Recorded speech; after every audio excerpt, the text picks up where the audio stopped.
Derby.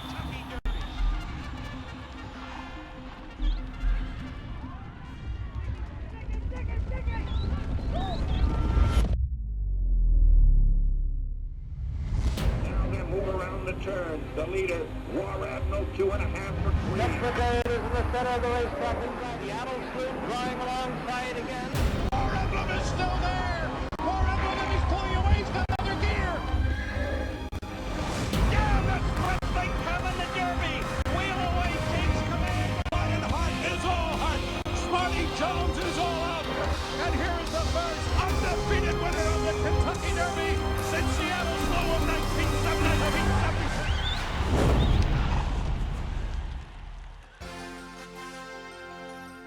We are 216 hours away from the Kentucky Derby presented by Woodford Reserve, 30 minutes away from morning training. It's the morning workout show presented by TwinSpires.com, and we are live beneath the Twin Spires. And making headlines is more what's happened on the backside than the front side. It's arrival time. We had Code of Honor settling in at Churchill Downs yesterday. Win arrived early this morning by van from Fairhill in Maryland, and the Baffert duo arrived Saturday to complete his triumvirate as he goes for a record-tying 6th Kentucky Derby win. Good morning, everyone. I am Ed DeRosa alongside my friend and colleague Scott Shapiro from TwinSpires.com. The birds are chirping. The rain is drying. Scott, another beautiful morning at Churchill. Great to be back. Was here for the first time yesterday, Ed. Got to see a number of the Derby horses training, galloping for the most part, and looking forward to seeing more. Glad to be with you. Yeah, and that's a big part of this week, Scott, is horses arriving and us getting our first look at them on the Churchill Downs Oval. And we have James Scully on the backside. He's getting a good look at them at the Lucas Gap as they round into the backstretch. And along with him, our man in the media department watching all the arrivals, Kevin Kirstein. James, good morning. Good morning, Ed. Good morning, Scott. Yes, I am joined here this morning on the backstretch by Kevin Kirsten, track publicity manager for Churchill Downs. Kevin, thank you for joining us. How's it going?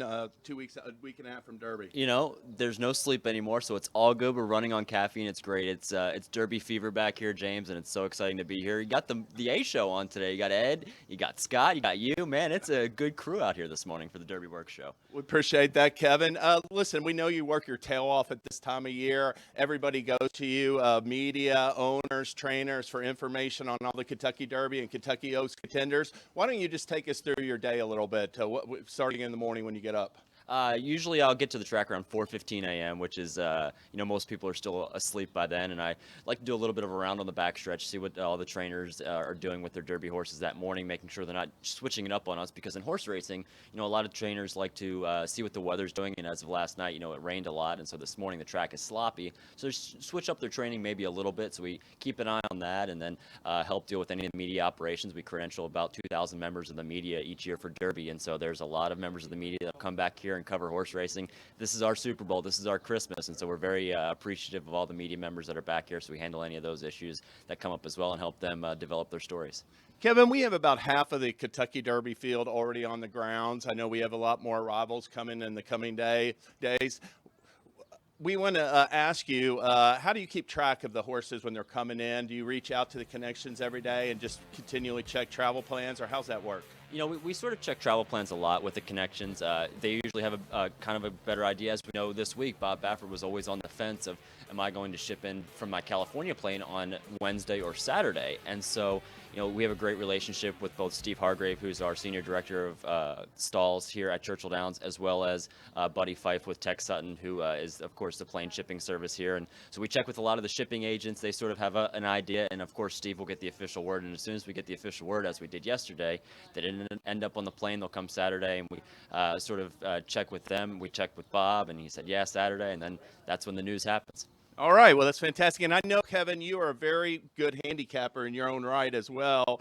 And I wanted to ask you, I know you're watching the horses train, exercise over the track. Do you have any early handicapping opinions surrounding the Kentucky Derby this year? It's sort of interesting because we have half the field here. We're still going to see a lot of the horses come in over the weekend, which, we obviously want to see Roadster and Game Winner and horses like that train. Code of Honor just got here yesterday. Win here got here this morning. So a lot of the horses we haven't seen yet, but from the horses that I have seen on the track, this buzz this horse a little bit is By My Standards for Brett Calhoun, who's just been training phenomenal. Don't know if he's fast enough to win the Derby, but he couldn't be doing any better here in the morning, so I really like what I've seen from him. Also, Improbable worked very well the other morning, too, and so I like what I've seen from him, but excited to see the new shooters when they come into town. Yeah, Improbable is a beautiful horse out there on the track, and we're excited to talk to Gabe Saez, jockey at By My Standards this morning. Kevin, I know you got a busy morning. We'll let you get back to work. Thank you so much for joining us. Absolutely. Thanks, James. By My Standards, who Kevin talked about. And Scott, I think there was more hair on the backside than you and I have had in the last 15 years combined. Looking forward to seeing more hair as we move forward, too. Hair on the horse flesh, and we'll get a look at those Derby horses in about 20 minutes. But first, we want to take a look at the Derby points leaders. Tacitus sits on top with 150. Yeah, you said Tacitus with 150 off the 2 wins, Tampa Bay Derby, Wood Memorial, Omaha Beach right behind him, 137.5, and then a number of horses between 100 and 110, Ed. Yeah, the top 19 get in, along with Master Fencer, who accepted the Japanese invitation, and Spinoff is the non-bubble horse with 40, and I give him a little bit of a look with Manny Franco. Yeah, absolutely. And Tax, we didn't get to mention yesterday. We were asked a question about geldings. He is a gelding. I apologize for getting that one wrong yesterday. All right, we have 3 TBDs under Jockey on that page, and what could affect that is if any of these 3 get in. Any 3 you'd like to see in from a wagering standpoint? I think they're all outsiders, but Signalman with a little bit of a different trip than he had at Keeneland, maybe because of the success over the racetrack, could get a piece. All right, yeah, Bodie Express I'm a little interested in. I think he belongs if he gets in. I don't mind that he's a maiden. One horse who's interesting to me, he did not win one of his final preps. Every winner of the points era has won their final prep before winning the Kentucky Derby. Improbable, who we see galloping here, was runner-up in the Arkansas Derby. But I give this one a big look. Me too. I've been on this horse since his effort in the Street Sense here on the Breeders' Cup undercard. Like the way he trained. Love Irad Ortiz Jr. getting the call. Hoping he's prominently placed on the first Saturday of May. Yeah, interesting that he's the only one of the Baffert 3 here already. Of course, Baffert shipped in from Arkansas with American Pharaoh, but he waited with Justify, as he's doing with Game Winner and Roadster. We'll get a look at those 2 when they arrive on Saturday. Right now, we're going to take a look at Baffert's 5 Derby wins. Already a legend in his own right for all that he's accomplished, but certainly these 5 with 2 Triple Crown winners, otherworldly. Yeah, Justifying American Pharaoh, obviously tip-top of our memory, Ed. The decade before American Pharaoh won with War Emblem in the wire-to-wire as a price. Real Quiet and Silver Charm, though, horses that are a little earlier in our life, but ones that I remember quite a bit. Yeah, and Baffert right now second all-time with those 5 Kentucky Derby wins. Real Quiet, my favorite horse of all time. So I certainly appreciate what he's accomplished. But the guy ahead of him, 6 wins. Tying him would be enough, but 6 out of 11, incredible. I mean, I want Ben Jones to train my Derby horse. 6 for 11 is absolutely unreal. Yeah, has to be a positive ROI there. And, of course, the king, D. Wayne Lucas, passed by Baffert last year, but what a legend in his own right as well. And that's part of the fun of being out here, obviously seeing the Derby and Oaks horses, Scott on the track, but just being a part of the scene, the history, guys like D. Wayne Lucas shooting the breeze out there, a lot of fun. Yeah, last year was my first year here in Louisville for the event, Ed. Loved it, and really excited about this week as well, and the 9 days, I guess. Yeah, only 9 days away. As I said at the top of the show, 216 hours. The clock is certainly ticking. Speaking of Hall of Fame trainers, as Baffert and Lucas are, Hall of Famer Shug McGahee won the Derby in 2013 with Orb, and he's back with Florida Derby third-place finisher Code of Honor, who we see arriving at the Downs yesterday. Yeah, Code of Honor, a horse I was thoroughly impressed with in his debut sprinting at Saratoga. Anytime Shug wins with a first-timer sprinting, you got to take note. Has had an up-and-down 3-year-old campaign, but his effort 2 back in the Fountain of Youth is what got him into this race. Was very impressive. Was against the flow last time out in the Florida Derby. I'm expecting a big effort from Code of Honor the first Saturday of May. Yeah, it's hard for me to see how he doesn't fire his best shot. Whether that ends up being good enough on May 4th remains to be seen. But we know he's going to come with his run. He was never beating Maximum Security alone on the lead. I could say I would have liked to seen him get by the maiden, who was scrubbing pretty hard on the far turn. But he's certainly a factor at, 15, 20 to 1? Yeah, I think Price will be there, and he was against the flow. There were a number of other good horses, Bourbon War, that didn't fire from the back of the pack. So I'm very forgiving of this effort. I also don't think Shug had him cranked knowing that he was already in the Derby field. I think this is the race Shug was pointing to all along. Yeah, and he did get 50 points in the Fountain of Youth and was safely in for sure. And he doesn't stop trying, which is certainly something you like to see in these final preps, that they keep coming at you. So, yeah, Code of Honor a factor for me, and certainly one of the more popular choices when it comes to who I'm using underneath. Yeah, definitely. And Johnny V opting to ride Code of Honor instead of either of the Pletchers shows you his confidence in the horse over some of those the more lightly seasoned, if you will, Pletcher horses. But yeah, Code of Honor horse I've liked from the get-go, and I'm not going to jump off at this point. Yeah, coming out of the Florida Derby, which has been a very productive prep race, especially recently. Nyquist comes to mind, Orb for Shug McGahee, as we see here. 24 wins for the Florida Derby. Bluegrass, 23. I think it's been a while, but one of those preps, hard for me to count out. And then the next two, a couple of 2-year-old stakes races in New York. Yeah, Florida Derby, also Always Dreaming came out of that most recently, I believe. And the Bluegrass, it's been a long time, like you said, still, though, staying tall there as the second most productive prep. Maybe this year with Vacoma, I don't know. Yeah, and Wood Memorial, I'm very eager to see how it's a key race for me in my mind this year. Tacitus, Tax, and Heck Hall, I think all can have a say in the Derby, and historically been a very good race. So prep race is always fun to watch, and Santa Anita Derby up and coming as well. Social media is something that we really enjoy being a part of, Scott. Twitter, Facebook Live, Instagram, really the whole boat, and we want it to be interactive. So if people out there have questions, you mentioned yesterday, people were curious about the gelding. I didn't get to weigh in because I wasn't on set, but I think Mind That Bird is the most famous gelding. You win the race at 50-1. I'm going to call you most famous, even though Funny Side was probably the better horse. But we want you to participate. Send us your questions on Facebook Live. Send us your questions on Twitter, at Kentucky Derby, hashtag KY Derby. They'll get them to us on set. We'll answer them. We'll have some fun with it. So shoot us your questions, please. Scott, what do you like to answer for the fans? You know, my number one thing is handicapping races, predicting the outcomes of races, Ed. So always interesting to answer questions like that when they're offered. But obviously, there's a lot of questions out there about the mornings, how horses are training, maybe what the odds will be on certain horses, where I rank them 9 days out. Those are the kinds of things I enjoy most. One question that I got at a seminar, which is another thing we like doing Derby week, is what horse that you think most people would be shocked by winning would you actually not be shocked by? Cutting humor is the answer for me. It seems like very few people. But that is a great question. Those are the kinds of questions I really do enjoy answering. They're interesting. They're unique. You might not get to answer them in any other setting. No, yeah, and I agree on Cutting Humor. It seems like some people are dismissing, obviously, Sunland Derby, which is now the second time that race has somewhat come up, because I mentioned Mind That Bird, who was fourth in the Sunland Derby, and then came here to shock the world. So, yeah, hopefully we'll get some questions in, and let's check the Slack channel now, Scott, and maybe see if we have any. We do. Denise on Facebook wants to know if shipping dates affect how the horses do in the race.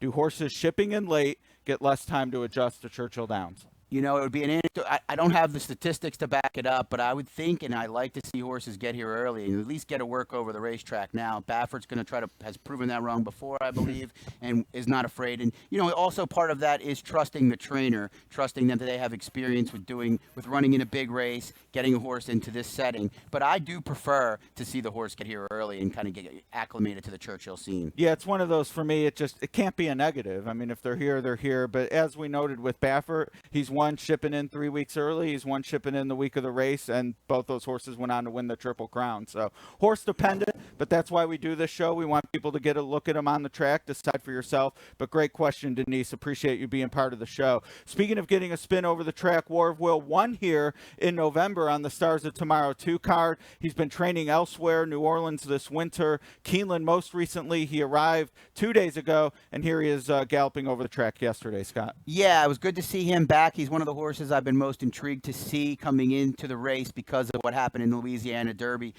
Ed, obviously a major contender if we go back to his first 2 preps in Louisiana. Also has that win over the track, a dominating win that took down the single 6. Was over a sloppy going, but good to see War of Will back here in Louisville. Yeah, it is. I do have a lot of respect for his talent. I wasn't too sold on him early, as people may remember. I was very open in the Louisiana Derby to being wowed by this horse and maybe moving him up my poll.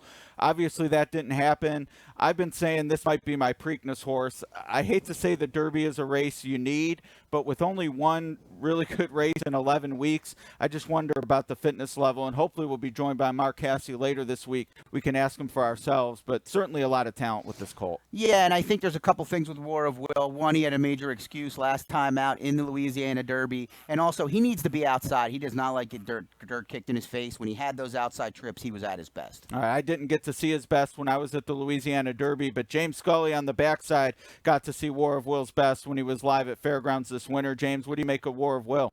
I find him intriguing. He will have to rebound from a disappointing performance in the Kentucky Derby, but horses have done that before, Ed. And if he draws an outside post, he'll elevate his stock in my eyes, because in both the Lecomte and the Risen Star wins earlier this year, War of Will got outside, got that perfect pressing trip. That's what they have to be envisioning in the Kentucky Derby. So I think he needs to be drawn outside. He'll still be a long shot, but he is a little bit intriguing in my perspective. Thank you. Thank you, James. Yeah, appreciate that insight. And War of Will, some willing to give a mulligan to him in Louisiana Derby. Another horse looking for a mulligan, Scott, is Long Range Toddy, winner of the Rebel Stakes. A little bit of a speed and fade in the Arkansas Derby against what some might say better. Here he is galloping, needs a turnaround. Maybe the fast track would do it. Yeah, I'm always willing to give a horse a mulligan, as you say, Ed, over a sloppy going, although we could see another off track again here. That would not be a surprise. My concern with Long Range Toddy, his big win in the Rebel was with a really perfect trip and a great ride under veteran John Court. I don't know if I could expect him to be as close to the pace as he was that day in this 20-horse field. Maybe he can run on late for a piece. I think it is a stretch to expect Steve Asmussen to get his first Derby win this year, though. Yeah, long shot, and rightfully so. But he's one I'm definitely willing to use. I like him a little better than horses will probably be half the price. And with some insight on how much we should like him is Steve Asmussen's assistant trainer, Scott Blasi. He's looked good so far. He's not a really giving workhorse. He just kind of does whatever you ask him to. He's had plenty of racing. I think it'd be a mistake to overdo it with him. Steve was just stressed that we, just stay steady, and we're not out here to impress anybody. He's had plenty of racing. We'll have normal gallops, but he'll breeze an easy half mile this Monday. All right, yeah, we'll look forward to that breeze along with many other final breezes in the coming week. And one horse who does not need a mulligan is By My Standards, who I thought ran awesome in the TwinSpires.com Louisiana Derby. And one guy who tried to tell everyone about it was his jockey, Gabe Saez. He's here with James Scully to tell him about it. TwinSpires.com Louisiana Derby winner By My Standards, Gabriel Saez. Gabe, in the Louisiana Derby, by my standards, after the race, you were extremely excited about how he ran. I think you were telling people, I told you so afterwards. And I wanted just to get what did you know about him going into the race that you were so excited about afterwards? Well, thank you for the opportunity. Appreciate that. And, yeah, that was one of those good days, Man, I was coming into the race, to be honest with you. It was I was really happy when his workout, his ability that he was kind of improving each day. So I was really positive going to the race, like I was telling Chester. I think we had a really good chance to win this race, and so we was just hoping for the best and a good trip, and worked out well for us. And like I was telling you, he was ready to win the race, and I'm glad he got a job done, All right, we're going to watch the stretch run right here. Gabe, by my standards, towards the inside, he alters course in the stretch and finishes up strongly. Take us through it. You know what? He put me in a position right off the back, right out the gate, and stalking the whole time, just waiting for the right moment to make that move. And then when finally the fork come out a little and it opened up big enough for me to get through, and I shoot for them, and he went for it, and he responded to what I was asking you really well, and I was thankful to get through that and get the job done, like I say, That's great. He's by my standards, is one of 6 horses in the main body of the field to have a race over the track. He ran here in November, second in his first start, and he's just trained superbly in the mornings. Everybody was raving about his last couple of moves, including that 6 furlong breeze in 112 and change.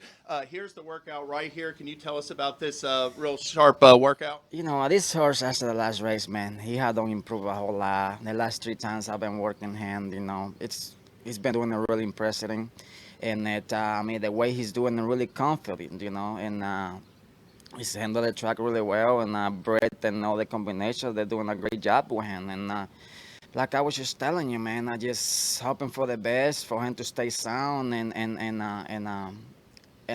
for a good performance the day of the Derby, it's one life opportunity, and I'm just glad to be on it again, and looking forward to win it, why not? Have you noticed? I mean, has he improved in these morning workouts since he got here from the fairgrounds? Each time, he's kind of, getting better and better and more immature, doing it, and more comfortably. And, man, that, 112 and 4 for that 3/4 worked out. I mean, it's really well. He galloped out well. Like I said, I mean, I'm going to see positive on him.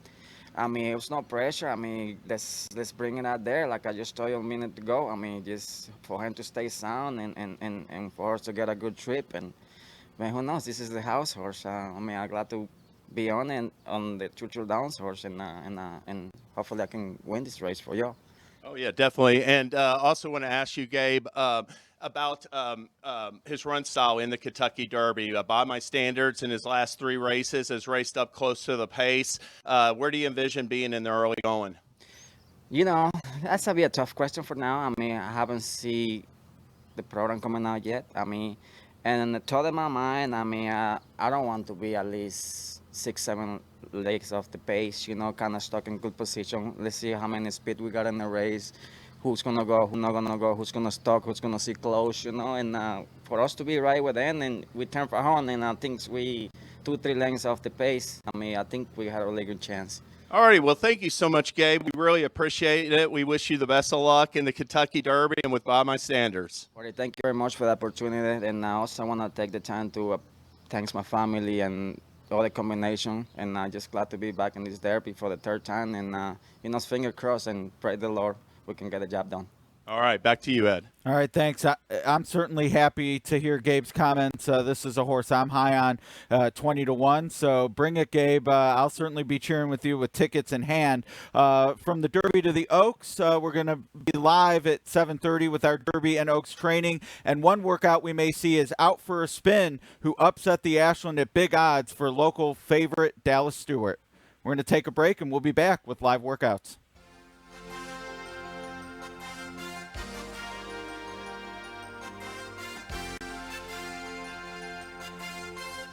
With TwinSpires.com, you can bet the Kentucky Derby, place legal wagers, and watch live horse racing on any device.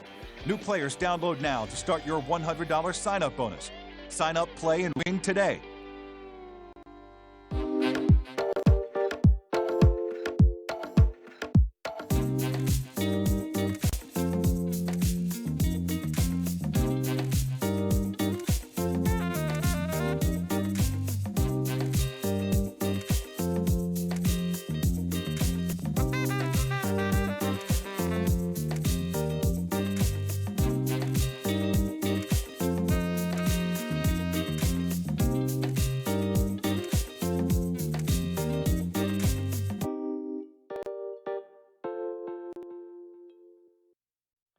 With TwinSpires.com, you can bet the Kentucky Derby, place legal wagers, and watch live horse racing on any device. New players download now to start your $100 sign-up bonus. Sign up, play, and win today.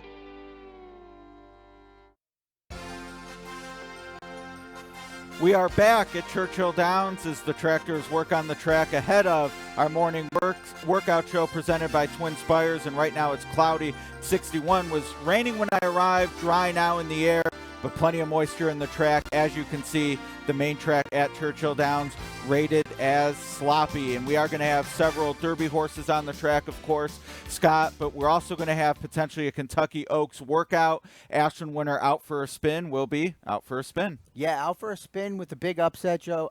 Ed in the Ashland was pretty much a perfect trip, and is a horse that's taken advantage of coming 2 races that were off the track, getting it done. So I have my questions, but if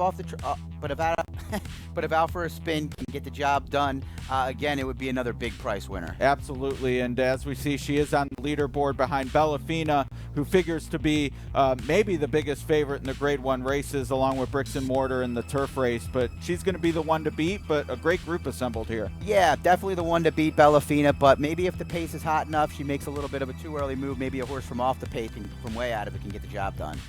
Yeah, we talked about out for a spin, maybe working today. Another 100-point winner looking to upset Bellafina is Lady Apple from the Steve Asmussen barn, winner of the Fantasy Stakes at Oaklawn, Scott. And I actually really thought that was a good race by her. And I have a lot of respect for the runner-up, Motion Emotion, who's certainly going to be a pace threat for Van Berg, trainer. But Lady Apple coming into this the right way. And we're going to hear from Scott Blasi now about what he thinks of his Barnes filly.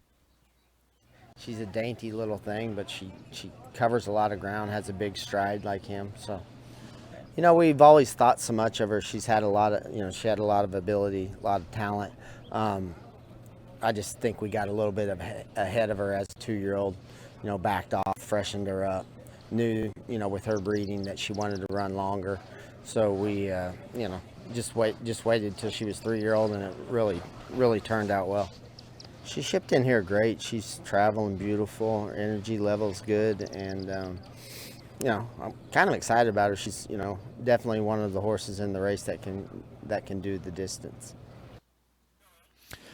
Well, Lady Apple coming into this the right way, as is out for a spin. As we said, she's the Ashland winner at an upset price. And Dallas Stewart, her trainer, no stranger to upset prices. He upset the 06 Kentucky Oaks with Lemons Forever, and he's been second in the Kentucky Derby at big odds. Out for a spin, probably won't be as big as those odds, but she'll definitely be a price, as you noted, Scott. And here she is on the track getting a feel for things on April 23rd. Yeah, the Virginia bred certainly is an improving sort, and it just matters how much she can continue to move forward. She was the recipient of a biased racetrack favoring speed at 52-1 in that Ashland, did get the perfect voyage, and certainly is a horse that may get caught up in an early speed duel, but if she can get taken off the pace, maybe sit a couple lengths off the lead, maybe she has a better chance. Yeah, I'm definitely interested in what Dallas's tactics are for this filly, and let's hear from Dallas Stewart now.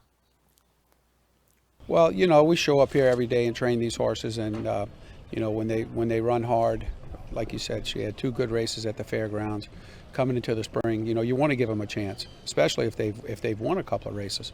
So you know, the race just fit her really well, fit her schedule good, and she trained great for the race, and she had a great race. She's been here a lot. She was here in the late summer and the fall. So she's been around this track a lot, and she's worked a lot over it. She's very comfortable here, comfortable in the paddock. So, you know, we'll just give her one more breeze. Looks like it'll be on Friday with the weather. So hopefully she'll be all set, ready to go. One thing I'm really, I thought the Kentucky Derby has really stepped up in this social media online era, Scott, is bringing the Derby experience home to fans. And one more way we're doing that this year at Churchill Downs is the ability for those throwing parties, having some fun, being social away from the track, to order the official track program. Always a favorite souvenir of mine when I come to the Downs for Derby, or really any day. Always great to have that program. Now you can have it at home. You can buy Derby programs online. It's as easy as going to KentuckyDerbyParty.com. Makes a great way to pick horses. You can put them in a hat. You can throw darts, whatever you want to do. No matter what, you'll have a keepsake of the day. KentuckyDerbyParty.com is the place to get your official Kentucky Derby program. Have it delivered right to your door for the big day. It's a lot of fun to handicap along with us. And it's a lot of fun to watch the works along with us, maybe more exercise than workouts today. But nevertheless, Derby horses live on track. We'll be back. With TwinSpires.com, you can bet the Kentucky Derby, place legal wagers, and watch live horse racing on any device. New players download now to start your $100 sign-up bonus. Sign up, play, and win today. Every time I come to the track, safety is my #1 concern.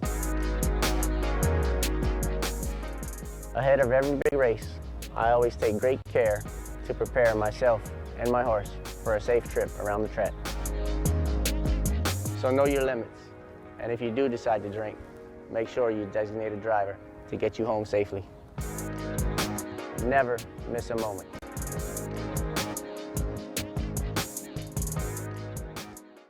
With TwinSpires.com, you can bet the Kentucky Derby, place legal wagers, and watch live horse racing on any device. New players download now to start your $100 sign-up bonus. Sign up, play, and win today. We are back at Churchill Downs awaiting some horses on the track as the tractors complete their trip around the famed oval here in Louisville. And Scott, while we wait for those horses, do have some additional social media questions, bringing the show home to those watching on social media via Facebook and Twitter. And we've talked a lot about handicapping horses. Karen from Facebook, Scott, wants to know how you handicap jockeys when it comes to the Kentucky Derby. Very interesting question. There have been a number of jockeys that have won a couple in the last decade.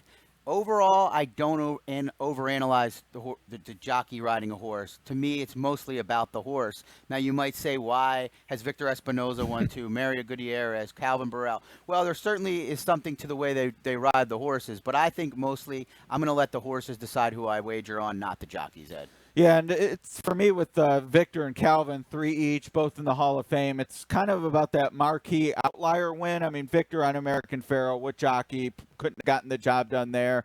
Street Sense was awesome, but winning on War Emblem at 20-something to 1, Gate to Wire. Calvin winning on Mind That Bird. We have great footage, KentuckyDerby.com and on social media where we looked at the blimp shot on the NBC Sports Kentucky Derby shows. Just an incredible ride. That's when you earn the fame. Yeah, like you said, the Burrell Mind That Bird ride, the Espinoza War Emblem ride, a couple of the best Kentucky Derby rides I could think of. Generally, you're not going to win on a long shot without a great ride, but a lot of the recent winners, for sure, were just the best horse. Yeah, and Karen specifically asked, if, a jockey would cause you to use a horse who maybe isn't the favorite, which I thought was a good question. I'm much more likely to lean on a jockey maybe at a price.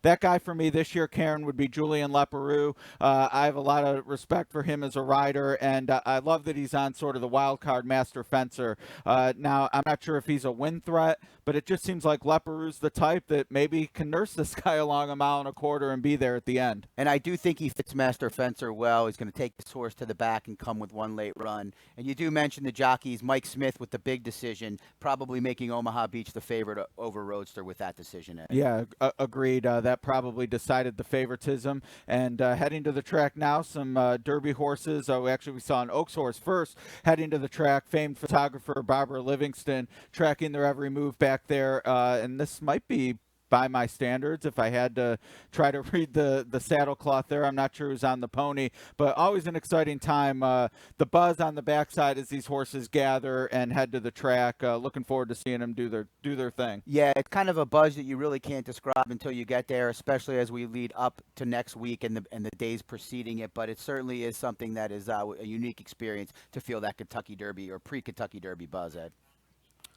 Yeah, a lot of fun out there, and I think that's Scott Blasi, which means that's probably long-range Toddy. Before that, we saw Jimmy Barnes with Improbable hiding under the one of the docks out there, but probably won't see a bunch from the Derby horses today. We're sort of in that between time when we're going to get a lot of final works in the coming days, but I'm guessing at this point we're all just looking for maintaining the fitness level. Yeah, definitely, and there's Lady Apple, who we spoke a little bit about before, Ed, the horse that I've really gotten turned on to a little bit as we've come closer to the race. Like you said, that fantasy was very impressive to me. The Ricardo Santana's ability to relax off the pace was very impressive in what she'll need to win that race. Yeah, and this is the Asmussen Brigade, her stablemate, long-range Toddy there. And there is Improbables, as we said, a runner-up in Arkansas, Lady Apple, a winner in Arkansas. We talked earlier about Bob Baffert, though, and didn't get to a point I really was hoping to make with this horse, so I'll make it now. This just seems like the throwback Baffert, where he doesn't feel like he needs to win every prep, whereas Roadster maybe more in the Justify vein, where he wants him to be right at the right time and peak. Both certainly in with a chance, but Scott, if I'm being honest, I like Improbable best of the Baffert 3. Me too. I've been on him for a while, and you mentioned the throwback. I think a lot of it might have to do with the point system too. Game Winner certainly didn't need the points to get in. Improbable needed a good effort but didn't need to win, whereas Roadster did need the win to get in. Maybe that allows for Improbable and Game Winner to be sitting on their best race third off the layoff. Maybe we saw what Roadster's best was. Yeah, and Improbable won the Los Alamitos Futurity at grade 1. You were already in the future wager, so you locked in a decent price. Probably were hoping it was a better price if you were 5-2 instead of 6 or 8-1, but you're still on the good of him, and I'm looking forward to playing him. I think 8 or 10-1 is absolutely a fair price on a horse who's shown brilliance. Yeah, he's the horse. The only concern I have with Improbable is getting that 1.25 miles. That's why I'm hopeful that he'll be very close to the pace, even with the blinkers off. I think that's his best shot to get to the wire first, Ed.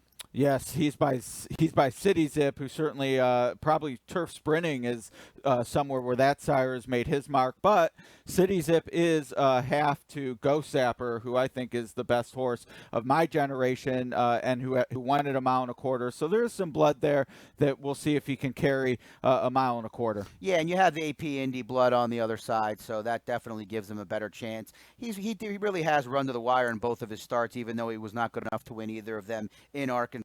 Moving forward, he also does have that win over this racetrack, and it was one of his best performances in the street sense in his second career start, Ed. All right, yeah, it looked like some things were picking up in the background, so looking forward to seeing who's out there. And we did mention that the track was rated as sloppy. Tractors were going by as we came in. It doesn't look too bad out there. No, I'm very optimistic, or I was a lot better than I thought it would overnight when it seemed like it was raining pretty hard where I live, Ed.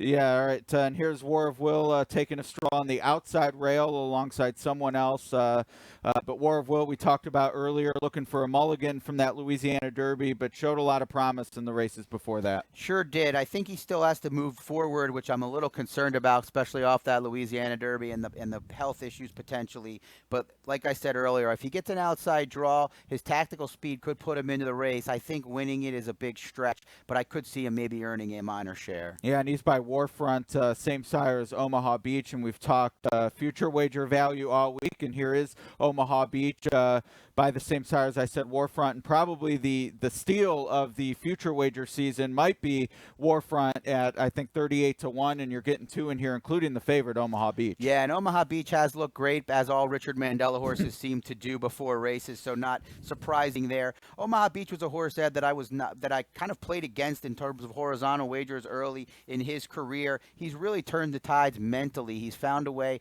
to win races instead of getting second, which shows me he's kind of developed mentally, has a little bit more grit. I really obviously liked what I saw in those 2 races in Arkansas, turning away the 2 Baffert runners. Yeah, I'm a little concerned, just as a bristneck guy, Churchill Downs Data Company, that the speed ratings on him haven't been exemplary, but they haven't exactly been exemplary on everyone else. So little concerned about the short price, but certainly one of the horses to beat. And Mike Smith probably tipping some money on his scale, as you noted earlier. Here's Long Range Toddy, getting a good feel for the track. Scott Blase ponying him. We talked about him needing a mulligan. I agree with you, though. You mentioned the sloppy track at Arkansas, so obviously his connections probably don't want to see it wet on May 4th, but he could rebound on a fast track. Yeah, he could, and he has won 4 of 8 races, which is always encouraging. When he runs his race, he tends to win. Like I said earlier, my major concern with Long Range Toddy is that big win in the Rebel came with a basically perfect trip and perfect ride from John Court. I don't think he has the early speed to be that close in the Kentucky Derby. I do think he can finish. I do have a ton of respect for the barn, but I don't know if this is the year for Steve Asmussen, Ed. Yeah, I do think there is a year for Steve in this race. Hard not to see what the job he does and the stock he gets, but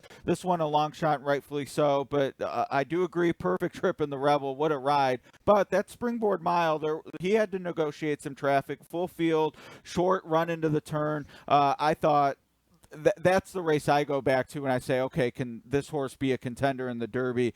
Even with that trip, he got the job done at Remington. Maybe he can get the job done here. And now he's going to school, so to speak. We're getting a good look. Not sure who's in that second stall, but Long Range Toddy about to join him in stall 4 for a little gate schooling. Yeah, and I think the gate schooling obviously important for everyone in the Kentucky Derby, but a horse that like Long Range Toddy that might not have that real early zip, but will need a prominent place early if he wants to have a shot. He's not going to be able to come from 13th or 14th or so to win the race. So John Court or whoever rides him, I'm not sure if that's been made official, will have to have him into the race early, so the gate work is important. Yeah, and one thing I think is interesting about this schooling is this is pretty much at the quarter pole, so this is the view the horses will have when they spring from the latch, And one thing, we're fortunate to be here at Churchill and get to look around and see what these horses experience. If you've never been at the quarter pole and looked down to where the finish line is, that's a long 1,234 feet, Scott. Yeah, it definitely is, and it definitely gives the horses from the outside a little bit of a better chance to get over than they would at other places. You don't want to be outside if you're a certain kind of horse, but if you have that tactical speed, there is plenty of chance to get over from the far outside. And this is the auxiliary gate, which would be the far outside, post 15 to 20. I'm a big proponent of post one is an X for me. I don't care how much I love the horse. I would have gotten off Classic Empire in post one. Well, looking at Lucky is the poster child for that one, right? Yeah, I mean, clearly the best of his group showed it in the Preakness, and now we're getting some action here. This is, I think, might be out for a spin. I think Dallas said if she were out, she'd be in company. Not sure who is on the inside. Might be the famed workmate. But here we go, running around, and James Scully is going to get a good look at the gallop out. So looking forward to hearing his thoughts after this. But yeah, always fun to see horses sparring even in the morning. Yeah, now for a spin with the one effort here at Churchill. That was her debut at 6 furlong. Obviously, going longer was her thing. So getting a good workout over the track is important since she didn't fire her best shot in that debut. One thing a lot of people talk about, more serious handicappers, for lack of a better term, but potential biases in certain races. And a lot has been made on that Keeneland card. The Ashland, the Bluegrass, both won very much on the front end. She shocked the world pretty much near the front end the whole way. How do you incorporate that into your assessment? Well, in this Oaks and in general, as a trip handicapper, that's a kind of a negative when a horse takes advantage of a biased racetrack and gets that perfect trip. Obviously, those are negatives. So that's kind of a pushback on a horse. Also, though, Ed, the amount of speed that seems to be signed on for the Oaks. Yep. Out for a Spin is going to need to find a way to relax a little bit off the pace, like I mentioned earlier. If she wants to have any chance, she's not going to be able to go toe-to-toe with the jaywalks, the motion emotions, Serengeti Emperors. I don't think she's fast enough, and if she is, she'll start backing up. No, I agree, and be eager to hear Dallas's thoughts after this. I'm sure plenty of media will be talking to him, but it did look like with the workmate, he wanted her to sort of be poised, and then in the gallop out, she just kept going, didn't look like she wanted to pull up. So good to see the energy there. We'll hear from James later. Here's Long Range Toddy, away from the pony now, getting some solo exercise out in the middle of the track. And we've talked a lot about him already, but the Arkansas Derby, Omaha Beach won, Improbable 2, and one of our social media questions was about if there's an off-going, how far up will you move Omaha Beach? Yeah, that's definitely a good question, and I have Omaha Beach at 3 right now. If we went off today in terms of most likely winners in the race, certainly very tight between a number of them. But the wins over the slop would have to push Omaha Beach up to my top choice if it was off the track. Yeah, and if it was off going actually. Thank you to Todd from Facebook for that question. Yeah, we mentioned Long Range Toddy, probably a decliner on an off surface based on what we saw in Arkansas, but City Zip, very good pedigree, and Omaha Beach, of course, with the win in the slop twice now, certainly move up candidates if it rains. Let's take a look at another horse. I think we're going to switch over. There is Improbable, who we were mentioning, by City Zip, getting to stretch his legs a little bit, and probably not going to do much until his next work. He just worked Monday, as did Long Range Toddy, who Scott Blasi said, we're not looking to impress anybody, and you don't need to. You earned your way in. These horses have both won preps, and Improbable certainly a big contender. Yeah, and if we think back to his work earlier in the weekend, it would look like they were really trying to get some speed into him. Our colleague James Scully actually pointed this out to me first, and that's why I mentioned even with the blinkers coming off after that failed effort where he was really rambunctious and almost got scratched. And then, he looks really good and healthy here. Obviously, most of these horses leading up to the Derby are going to look good, but Improbable's definitely caught my eye. And like I said, as a horse that I have a futures wager on in Pool 1 and is one of my top contenders right now, I'm really hoping that they do show more speed. Yeah, and and here's a couple more horses just having a leisurely stroll, it seems. Interesting that the one on the outside, I like the professionalism when we watch stuff like this, Scott, where it seems, the horses know when to do what they need to do. Otherwise, they're just out exercising, and this is what I love about being out here, is getting to experience this. Yeah, stretching the legs. You won't hear about this in the workout, in terms of workout reports and right. times and whatnot. But still good to catch a look at these horses as we get very much closer to the race, and that's War of Will, Ed. Yeah, War of Will shipping from Keeneland, and from what I understand from Kevin Kirstein, who was gracious enough to join us earlier on the show, it sounds like Cassie's going to be working the barn, was the comment this weekend, so I'm sure we'll see War of Will Friday or Saturday. And of all the works that we'll see this week, his probably ranks near the top of a work that could actually influence people's handicapping just based on his last race. People are going to want to see something. Yeah, definitely, Ed. I definitely am looking forward to seeing how War of Will trains. And speaking of seeing something, here's a horse who has already shown us something here at Churchill Downs in the morning. His workouts definitely leading to the potential of the Wise Guy horse. And Scott, on Monday, Improbable worked, Long Range Toddy worked. This horse also worked on Monday, and he seems to be doing a little bit more than the other two this morning. Yeah, he does, and he's looked so good at it. And like Gabriel Saez said, his tactical speed puts him into the race. I'm not crazy about his chances, but definitely a horse that's looking good. Absolutely. We've talked a lot about the Arkansas Derby. We have not talked a lot about the third-place finisher in that race, and that's Country House here. Stablemate overshadowing him, maybe a little bit. Tacitus, winner of the Wood Memorial, but this horse gives Bill Mott a two-pronged approach to winning his first Kentucky Derby. Yeah, and Tacitus should be getting more respect off the 2 wins, but Country House has to figure out those gate issues. He certainly has the ability to finish. His best effort was probably the Risen Star, where he finished second despite being green in the stretch, trying to get the best of War of Will. But he's got to get out of the gate quicker, because if he does, if he can sit 13th or 14th, he's the kind of horse that could finish the Tri or Super at a big price. Yeah, Country House, one of those, along with Code of Honor, it seems a popular underneath selection. I'm not as impressed as others, I'll say, but certainly the way he is always running at the end merits respect, and certainly his trainer does. And he is the trainer of Tacitus, as we mentioned. Talked a lot about the preps earlier.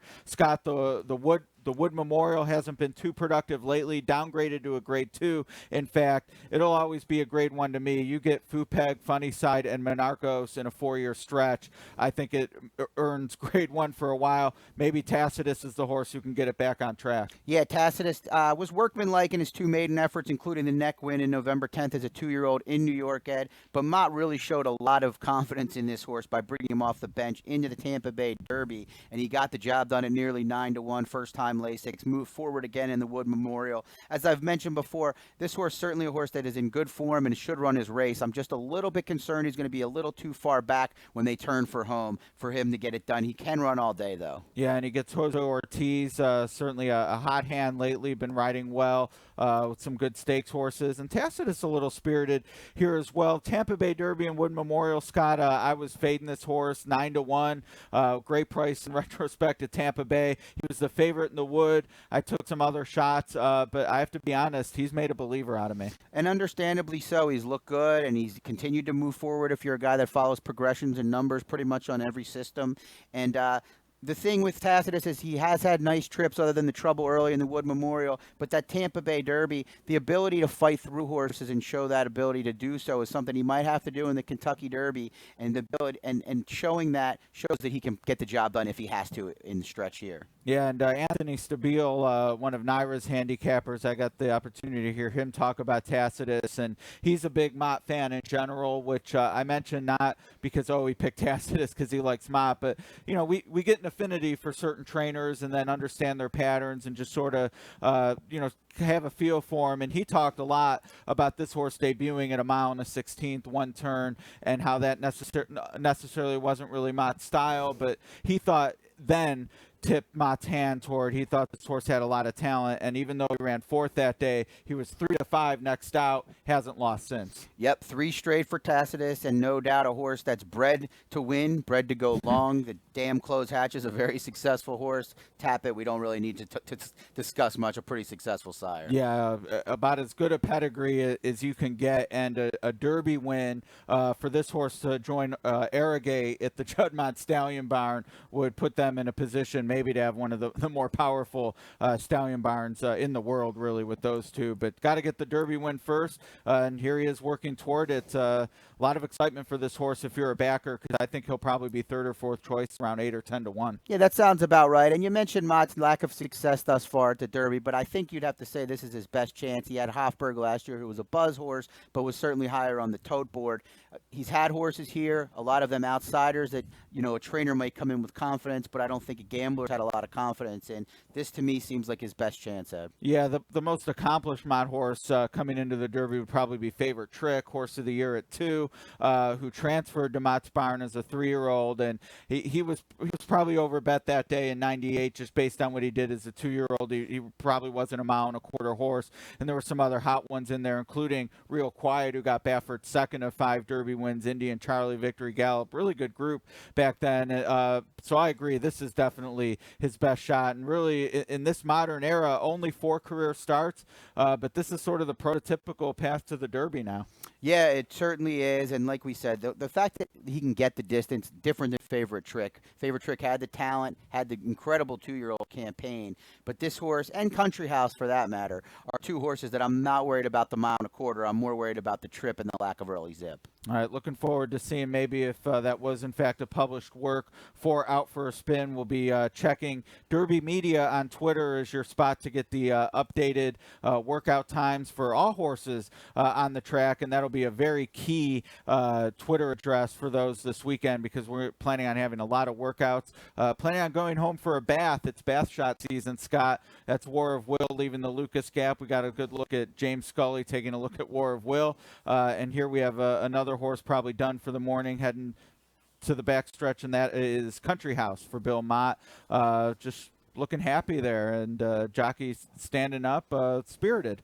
Yeah, and this is a horse, I've mentioned the gate issues again, but the reason I say it is because I think the horse, outside of those issues and being so far out of it, has the talent to be a Kentucky Derby type horse. Maybe not a winner, but I know you were not as much of a believer. But what I saw at that the Gulfstream race when he broke his maiden, and then in the next start at Risen Star, I think this horse has some upside, one to keep an eye on if they can figure out those gate issues. All right, and speak of the devil, Kevin Kirsting comes through with the workout time on Out for a Spin. Looks like 4 furlongs and 49 and 2. And the splits on that 12 and 1, 24 and 2, 37 flat, 49 and 4 for the 4 furlongs, and she galloped out 5 in 103 and 4. And here is Signalman on the outside looking in. We talked earlier, Scott, the also eligible list for now, and judging by his social media, Kenny McPeak really wants to get this horse in the Kentucky Derby. And I understand why. He's raced over this racetrack 3 times, Ed. Hit the board in all 3. Had the neck victory in the Grade 2 event back in late November over Pluska Parfait. And, you know, I think last time out at Keeneland in the Bluegrass, he was up a little closer than he likes to be. Brian Hernandez Jr. really knew that track was playing towards speed and was aggressive with the ride. I don't think Signalman can win this race, but I think with the right trip and ride and the right pace scenario, maybe he could, if he gets in the race, finish underneath. Yeah, admittedly, he looks a lot better on Bristnet numbers than some of the others I look at, where he definitely looks on the outside. But I agree with you. I mean, this is the horse who, if he gives you your trip, and we know Brian Hernandez can work one out, people still talking about his Breeders' Cup juvenile trip to get third with this horse, can be a factor, and he would be a long shot if in, as would, you mentioned, Pluquet Parfait. I mentioned that because it's the type of scenario where if they finish 1-2, it'd be a 2005-esque finish, probably 2 big long shots, but we'll all be looking back and saying, oh, well, these horses were the 2-year-olds we were talking about. They had runs over the track. I don't want to say it's an overlaid exacta, but certainly of the crazy scenarios that could play out, that one would at least have a retrofit. Yeah, they both have run well over this track. They're stationed here in Louisville. And Signalman does go third off the layoff, an angle that I like and a lot of handicappers like, so could step forward. I know McPeak really thought the Fountain of Youth was a warm-up and basically getting him set for the Bluegrass. I expected more in the Bluegrass, but maybe it just wasn't his day, being a little too close up. Yeah, and we'll see if he gets in, but certainly excuses, as you said. And he has the right pilot, I think, if this race is a Church O'Brien. Just lights out last year. Very capable rider. And as I said on social media, Ken McPeak not being shy, that he'd love to get Signalman in the race.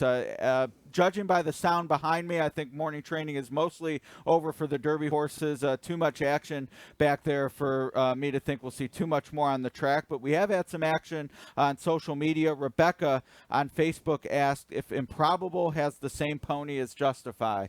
And I'm not sure you would know that, but yeah, she did ask. So do you know? I don't know that. I would assume, my guess would be no, but that's a pure guess. I'm going to say yes, because Holly Smith, one of the photographers we love to work with, shout out to Holly, does great work. Follow her on Twitter for her photos.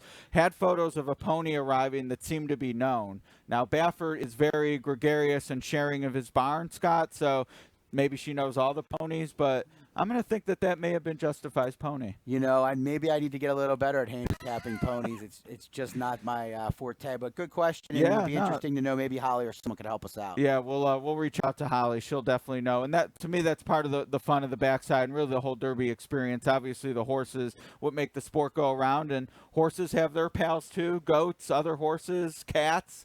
Always a popular animal on the backstretch. But Signalman, I thought he may have been done. Was just getting a walk on the track, but he's going strong out there. Yeah, I mean, it looks like they are very hopeful they're going to sneak in here. But my guess is, from what I've understood, that they will go to the Preakness. If not, and to be honest, you have the affinity for the racetrack here as an advantage, but probably a tougher group, it's fair to say. Definitely more higher quantity of group, but usually the Derby's, the quality is much higher than the Preakness as well in terms of talent. But maybe it would be a blessing if this horse could go to Baltimore instead.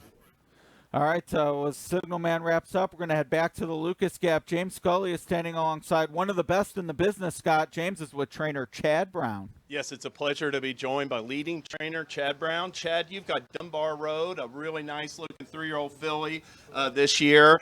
She didn't break her maiden, didn't make her first start till early March, won by about 10 lengths, came back. I thought she was a little unlucky to run second last time in the Gulfstream Park Oaks. Can you tell us how she's doing and how's she coming into the Kentucky Oaks if she gets in? Yeah, she's doing great right now. So she settled in nicely. Hopefully get a work in her over the weekend here. And, it looks like we need a couple defections to get in the field, though.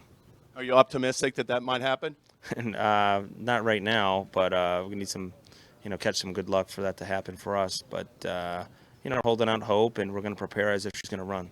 Chad, we focus primarily on the Derby and Oaks, but you have two of the biggest turf stars in American horse racing this year, and newspaper of record, a brilliant winner of the Breeders' Cup Juvenile Fillies Turf here at Churchill, and multiple Grade 1 winner Bricks and Mortar. I wanted to ask you how those two horses are coming along for their starts on Kentucky Derby Day undercard. Yeah, they're doing great. They settled in well here, and, I'm excited to run them here.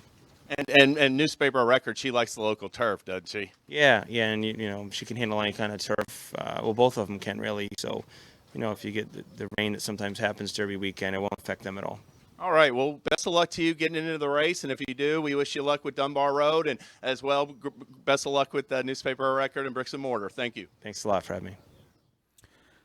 Thanks, James. Yeah, what a treat, Scott, it would be. Obviously, Oaks and Derby center stage, but to see newspaper record and Bricks and Mortar in this type of crowd, I think they're two of the best in training. Yeah, the undercard races can't be underestimated. Obviously, the Derby and the Oaks are the focus, but there's some really, really good and talented and great betting races that will happen on both the Friday and Saturday undercard. Yeah, new this year, Scott, is a $2 pick six that encompasses all the Grade 1 races on Oaks and Derby Day. It, of course, ends in the Derby.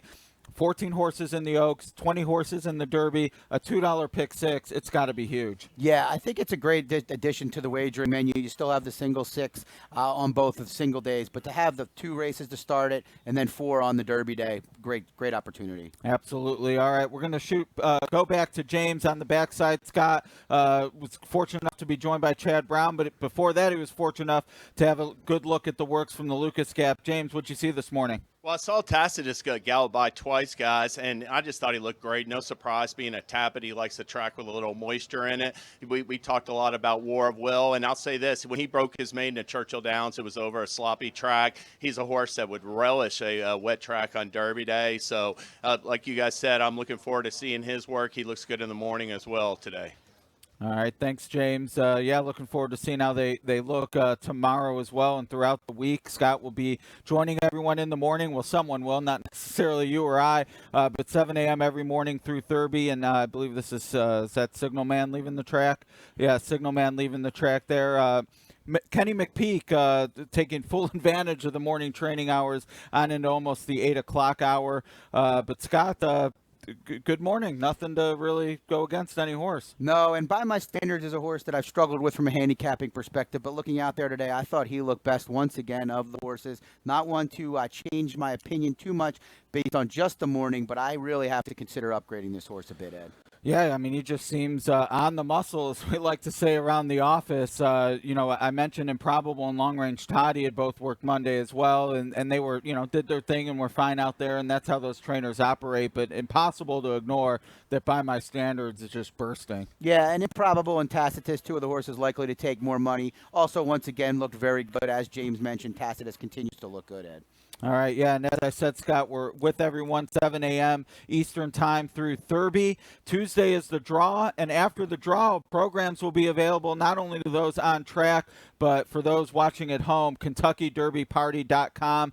Kentucky Derby is all about being a party, whether you're here celebrating the Run for the Roses or you're at home celebrating picking winners. The official Derby program makes a great souvenir for your party on track or away from the track. KentuckyDerbyParty.com is the place to be. Scott, great morning here at the Downs. Yeah, it was great to be with you, Ed. Looking forward to being here all the days leading up to the big race. Me too, my friend, and we'll be looking forward to your thoughts with Gary Young after the workouts. We'll be looking forward to seeing the workouts. It's every morning, 7 a.m. Join us tomorrow. Thanks a lot.